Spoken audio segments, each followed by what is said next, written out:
Assalamualaikum warahmatullahi wabarakatuh.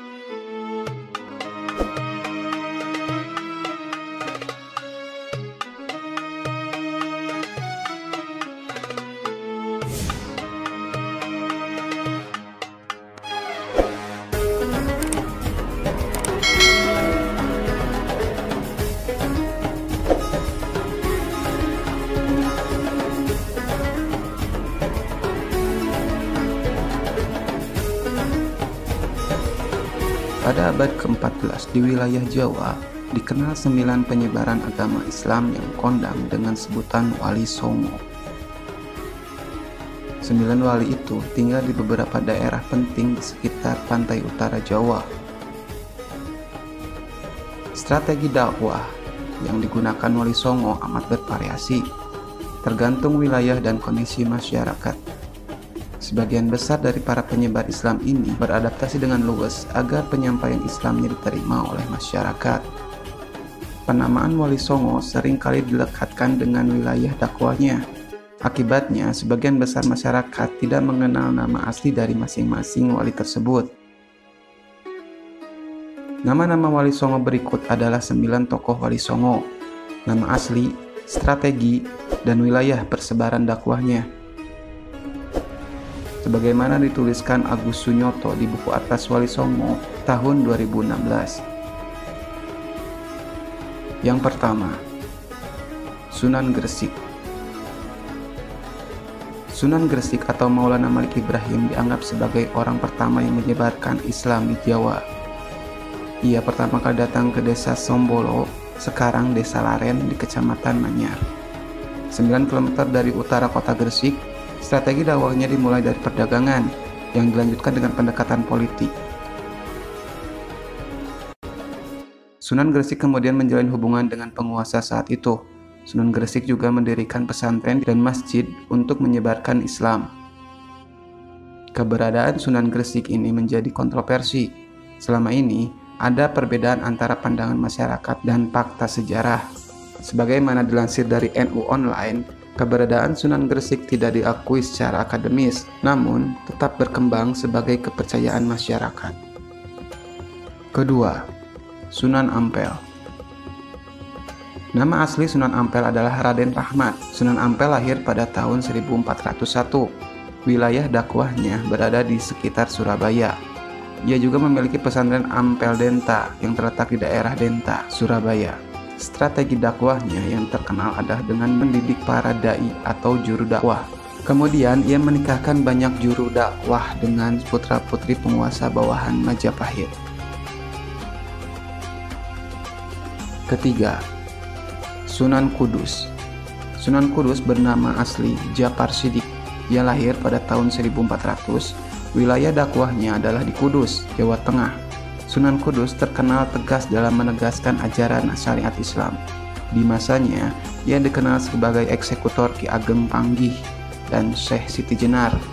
Strategi dakwahnya yang digunakan Sunan Kudus untuk menyebarkan Islam adalah dengan mendekati masyarakat melalui kebutuhan mereka.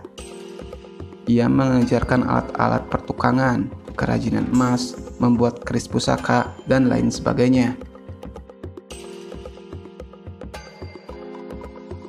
Keempat, Sunan Giri.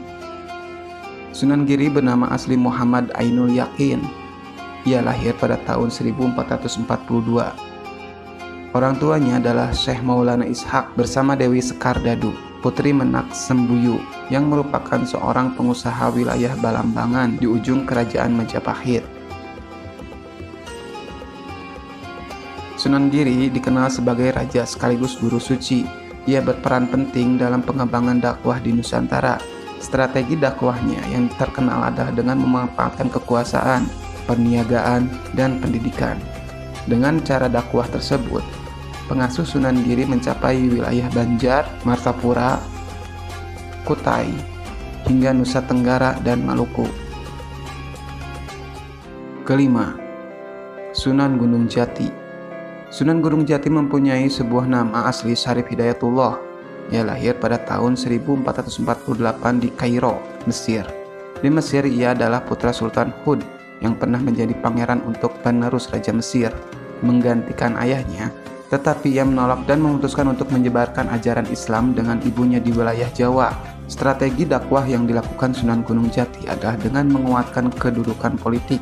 Ia menjalin hubungan dengan tokoh-tokoh berpengaruh di Cirebon, Banten, dan Demak untuk memuluskan dakwahnya.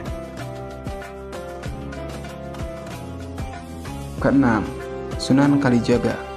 Sunan Kalijaga atau Raden Said lahir pada tahun 1450 di Tuban. Ayahnya adalah Temenggung Wilatikta Bupati Tuban. Strategi dakwah Sunan Kalijaga amat terkenal melalui seni budaya. Ia piawai mendalang, menciptakan bentuk-bentuk wayang dan lakon-lakon carangan.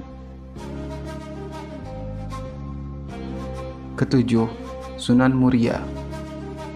Sebagai putra Sunan Kalijaga, Sunan Muria yang bernama asli Raden Umar Said atau Raden Said mewarisi daerah seni ayahnya. Ia lahir pada tahun 1450 dan dianggap sebagai sunan termuda di antara para wali songo lainnya. Dalam menyebarkan Islam, Sunan Muria melestarikan seni gamelan dan boneka sebagai sarana dakwah. Dia menciptakan beberapa lagu dan tembang untuk mempraktikkan ajaran Islam. 8. Sunan Bonang.